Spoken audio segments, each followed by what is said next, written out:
Hey, what's going on, everybody? Welcome back to yet another video. So today we take a look at Richard Petty's 1969 Ford Torino Talladega commemorating his 100th NASCAR victory. So of course this race took place at Bowman Gray Stadium here in Winston-Salem, North Carolina, a track that I've been to once, never been to a race there, and hopefully they will get some racing back there before all too long. Of course, coronavirus and all that junk kind of shut that stuff down for a little while. They tried to have a season opener and weren't able to. So hopefully, soonest chance I get, I will be going right up there to go watch a race up there. Just a legendary track, historic track, one that hopefully they add in games like iRacing or something. That would be really awesome. Anyway, the track is probably not but 80 miles, 90 miles from where I live. And then Richard Petty, the Petty Museum is probably closer than that. So I was fortunate to be able to drop this off at the Petty Museum the last time I was up there, and I was not only able to get the box autographed, but also the diecast car autographed, which we will see in a second. So a very, very nice box. You do get to see, that wonderful livery of the car, and great looking box. Root Books Collectibles. Of course, you have this little thing on here on the side. You can read that if you want as well. Go ahead and pause the video and read such. But one interesting thing that it says here as well, this was the only year that Richard Petty ever raced in a Ford, which was kind of an interesting thing. Not only to race 1 year in a Ford, but he also got the 100th win in that Ford. So, nothing really much all here on the back. Going to the sides, 43 Petty Torino Talladega, of course, in that wonderful Petty blue that we all know and love.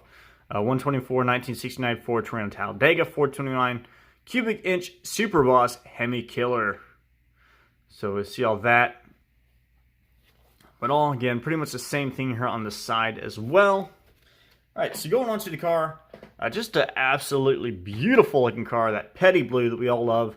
And something that you would probably recognize going back to last year's Darlington race. You notice those little white-walled tires. The tires that kind of represented on last year's Darlington throwback cars. So kind of a neat little thing to be able to see those actually on a diecast car. But there we go to see the autograph right there, Richard Petty. Such a great guy. I was fortunate to actually meet him twice thus far. I was able to meet him, of course, up at Petty Motorsports when I went up to the Charlotte Roval. We went ahead and swung by there, and Mr. Petty was there, and we were able to get a photo and a couple of autographs. And then the second time I was able to meet Mr. Petty was up there at Charlotte for the All-Star race. He was there, did a little Q&A session, and signed a couple of autographs as well. So just overall, really great guy. Man of the people. I mean, if you ever have a diecast or anything you want to get signed, his autograph is actually quite easy to come across. I mean, you can always send something up to the museum and, of course, pay for return shipping, and he'll autograph it and what all. So that's kind of how I did this. In fact, I kind of dropped this off, and they shipped it back to me. But go on to the diecast. Of course, you do see that 429 cubic inch there on the hood. A couple contingency sponsors, along with Union, Autolite, Goodyear, and a couple other varying sponsors. Of course, that Petty blue, just that straight Petty blue, none of that little radiant orange or whatever it is. But just a very basic, but very, very clean looking diecast and paint scheme. You do see the Torino Talladega there on the side. 7-Up. The Uncola, 43 here on the back as well, along with Ford. I'll go ahead and take a look under the deck lid. Of course, you do see that fuel tank. Awesome, nice little bit of detail in there. Of course, the rear bumper and what all. East 10 MTRs, whatever that may be.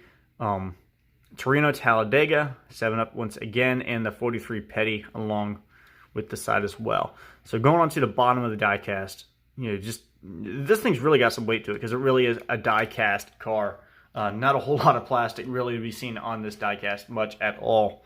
But looking under the hood as well, just a really nice engine detail we do see under here as well.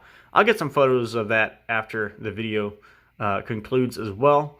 But just the overall really, really nice looking die-cast. I wouldn't mind having a couple other Petty die-casts just because it is so legendary.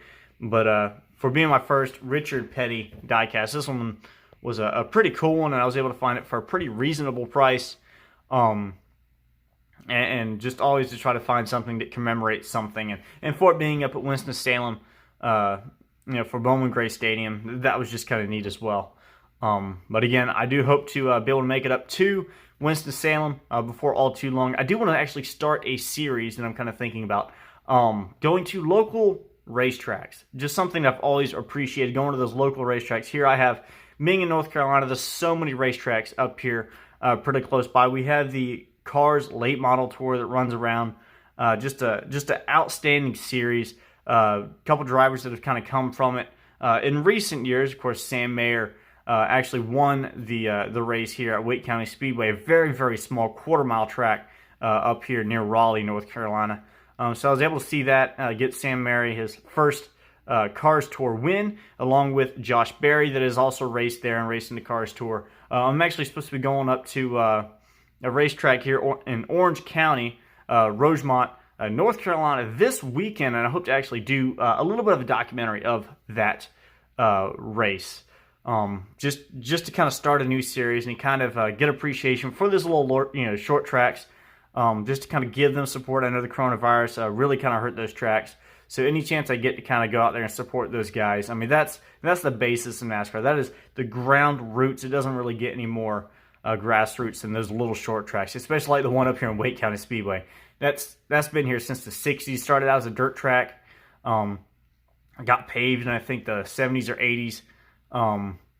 And it's been around for generations. My dad went there when he was a kid, and his dad was always took him there, and I remember going there as a kid. So just really, really cool tracks. I also have Southern National right down the road, a track that isn't iRacing for those fans that do operate in iRacing. So that's the track right down the road from me, and a couple others as well.